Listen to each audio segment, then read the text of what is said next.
Good morning, and thank you for joining me today. We are gathered on Treaty 6 territory, and Métis people share a deep connection with this land. Today, the Ethics Commissioner is expected to formally table her report confirming that Premier Danielle Smith broke the law and violated the Conflict of Interest Act with her unethical and illegal conduct. Using her power, she pressured her own then Attorney General, Justice Minister Tyler Shandro, to interfere with the prosecution of Arthur Pawlowski, a man who was charged and convicted with inciting violence against police officers. Other members of that blockade are facing even more serious charges, including conspiracy to murder police officers. The RCMP found military rifles, body armor, and large amount of ammunition at the blockade. Nothing I have said is up for debate. The Premier doesn't dispute these facts. Knowing the circumstances, Danielle Smith still chose to violate the law. She was recorded making promises to intervene in the criminal justice system on their behalf. And incredibly, she admits to Pawlowski that she knows it's wrong for her to approach Shandro. She says out loud that this is exactly what got PM Trudeau in trouble in SNC-Lavalin scandal.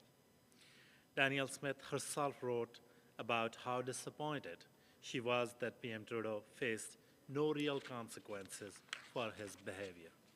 As elected members, the people of Alberta have entrusted us to govern fairly and act in their best interests.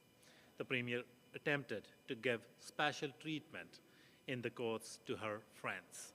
The UCP claims to be the party of law and order, yet they refuse to hold their own leader accountable when she is found to be violating the law herself.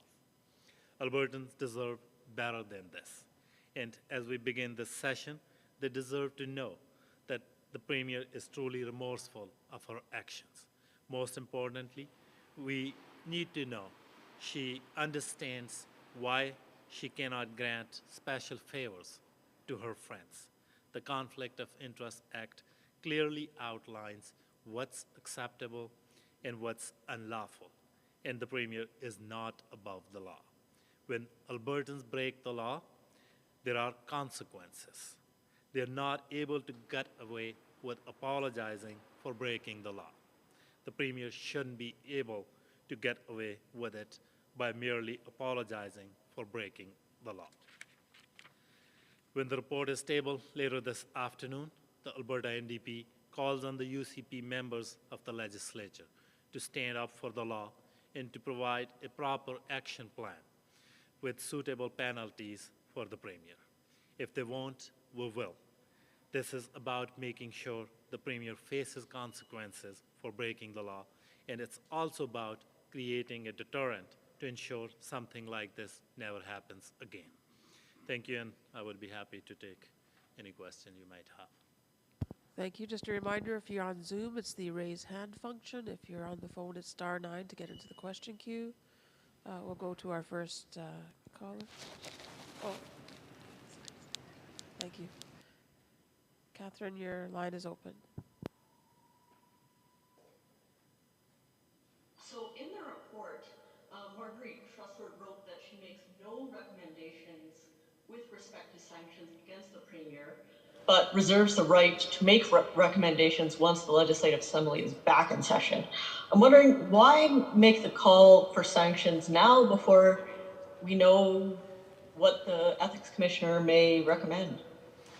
I think I will not preempt what Ethics Commissioner may recommend, but what we know is this, that Premier did break the law, and she should face consequences for breaking the law, and call us for the member of the legislature, the UCP member of the legislature, to stand up for the law and come up with sanctions and proper penalties to make sure that Albertan can trust that their legal system is free from political interference. And second, Albertans also need to know that Premier is not above the law and she is not able to get away with breaking the law by just apologizing for it. That's not what I guess Albertans are able to do whenever they find themselves outside any law. Do you have a follow-up, Catherine?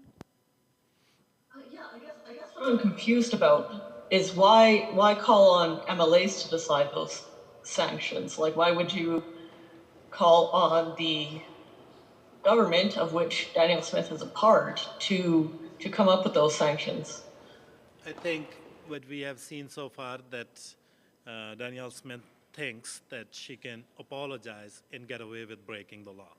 So it is within that UCP caucus that they have the numbers, that they can come up with the sanctions, they can come up with the proper penalties for the Premier for breaking the law. So that's why call is for the entire UCP caucus, UCP MLAs, that includes their ministers as well. But I don't think that Danielle Smith will do the right thing. Thank you, Catherine. We'll go to Matthew Black. Your line should be open. Oh, hi there. Catherine kind of asked my questions, but I was just curious, what do you think an appropriate sanction would be here for the Premier? I think there are a couple of things. One, Ethics Commissioner has also reserved the right, so I'm not going to preempt what those proper sanctions are, but legislature can certainly convene and think about it, and whatever they think that is proper in this circumstance that can serve two purposes. One, that Premier is punished for breaking the law, and second, that there is kind of a deterrent going forward, that whenever any public office holder, in particular in Premier office, breaks the law, that they know that there will be consequences and they will not be able to get away just merely by apologizing for it. Do you have a follow-up, Matthew? No, I'm good. Thank you. Okay, thank you. We'll go to our next caller. Your line is open. Hi, sorry, it's Lisa from the Journal as well. I just wanted to follow up on that and ask if you know of any kind of precedent for this situation that we could compare it to get a better understanding of what sanctions might be appropriate or what sanctions we've seen before in a situation like this. Can you think of any precedent? I think it's unprecedented for a public office holder, in particular, Premier of a province, to pick up the phone and call their justice minister to help somebody who is before the criminal justice system for serious criminal charges. That is unprecedented. That is unheard of. Premier need to know better that that's not acceptable. So that's why we are saying that it's a serious, serious matter. She should face consequences. She should not be able to just apologize and get away with it.